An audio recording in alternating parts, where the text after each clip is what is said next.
A historic visit to Baltimore. President Obama meets with local mosque leaders as some Americans wrestle with their own perception of the Islamic community. This all comes amid fears of terror as an attack reached U.S. soil in December, bolstering a mantra Americans have heard over and over again. If you see something, say something. Well, many of us actually struggle with that phrase, and in this edition of 11 TV Hill, we explore what see something, say something really means. Hi everyone, I'm Jason Newton. And so, is it a backpack left in a corner, a neighbor with suspicious visitors? When is something so concerning that you should actually say something? And what happens when you do? We took those questions to top people charged with keeping America safe. If you see something that doesn't make sense, you say something to somebody. When we look back over our cases over the last 10, 15 years, in almost every case, we find that somebody saw something, whether it was a family member or a friend or a coworker, and didn't say something to law enforcement. Cliche that's been used since September 11 is connect the dots. We failed to connect the dots. Well, you can't connect dots if you don't have the dots.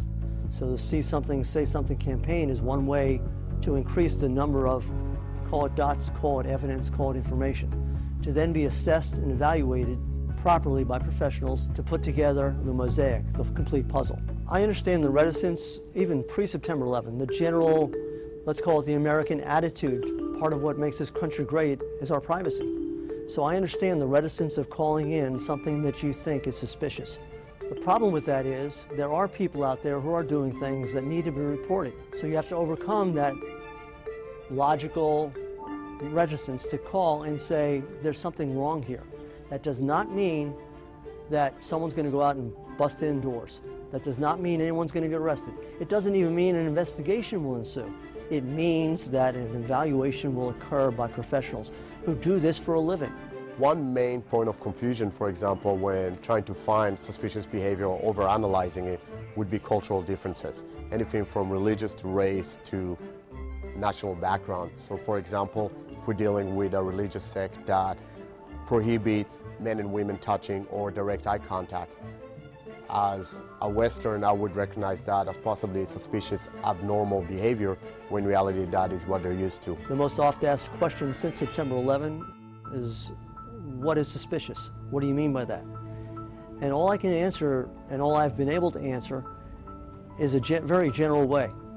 If you think it's suspicious, if you stop for a minute to think about something, that discarded suitcase, that person is taking photos that you think they shouldn't be taking, you report it. That does not mean, again, that anything will occur with regard to that information unless and until it's substantiated to be something that public safety is at issue. Most people neglect to say something because they don't make that leap from seeing something to understanding that they're seeing something. The analogy or the term I always use is, if it makes the little hairs on the back of your neck rise, then there's a reason for it. Our body's conditioned to keep us safe. If there is something that made us feel as something is not right, then we should listen to it. What most people do these days is they just disregard it and go about their day, when in reality that should be a sign for me to further investigate and see what is causing me to be on edge at that point in time. Our sole reason to exist 24 hours a day, 7 days a week, is to prevent another terrorist attack from being successful in Maryland. I believe the next generations of Americans is going to be conditioned to look for those indicators a lot more than previous generations have. With everything that's going on around us, they're becoming more aware, more in tune, and therefore will do a better job at identifying those indicators and reporting them compared to you and I maybe a generation ago. Meanwhile, President Obama saying that he's on a correction course to change misunderstandings about Muslim culture.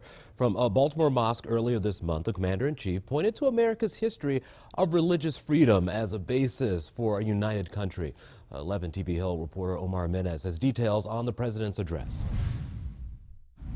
And now it is my honor to introduce to you the president, our president of the United States, President Barack Obama. And so it began, President Barack Obama's first trip to a U.S. mosque during his administration. So the first thing I want to say is two words that Muslim Americans don't hear often enough, and that is thank you. Thank you for serving your community. Thank you for lifting up the lives of your neighbors and for helping keep us strong and united as one American family. It's a family those at the Islamic Society say they're glad to be a part of, and to hear those words from the president is a move in the right direction. This is I would say, the new step and a new milestone in the Baltimore County, if not nationwide. And many agree. The Council on American Islamic Relations says, quote, the president's first trip to a U.S. mosque and his message promoting religious pluralism reaffirms the place of Muslims in American society. On the political side, Maryland Senator Ben Cardin says we need to see more stories about the Muslims who do things like serve in our military, notch significant medical advances, and teach our children. They are out there and they're making this country a better place every single day. But not everyone is on the same page. A small number voiced their protest before the president's arrival. When it comes to San Bernardino and Paris, where the Muslims killed and murdered, where's the outcry? Others say while they appreciate the president's gesture, it could have come sooner. But now that it's here, it's about making progress. And we hope that his words translate to policies that uplift American Muslim communities. We hope that his words translate in the changing of policies that have stigmatized our community. It's a community the president set out to assure they're part of the team. You're not Muslim or American, you're Muslim and American. And don't... Well, last month, local leaders and citizens took part in a question and answer session to discuss cultural and religious diversity. It was hosted by a group backing what's called the True Islam Campaign, and Hamad Ahmad from the Ahmadiyya Muslim Community USA joining us in studio today. Thanks for coming by, Hamad. No problem. Thanks for having me. Sure. Talk a little bit about the True Islam Campaign. What's it all about? Well, the True Islam Campaign aims to educate Americans on the true teachings of Islam. There's a number of misconceptions out there about what Islam is, about what Muslims are about. So we aim to teach Americans that Islam is inherently moderate, that Islam teaches peace, Islam teaches equality and empowerment of women.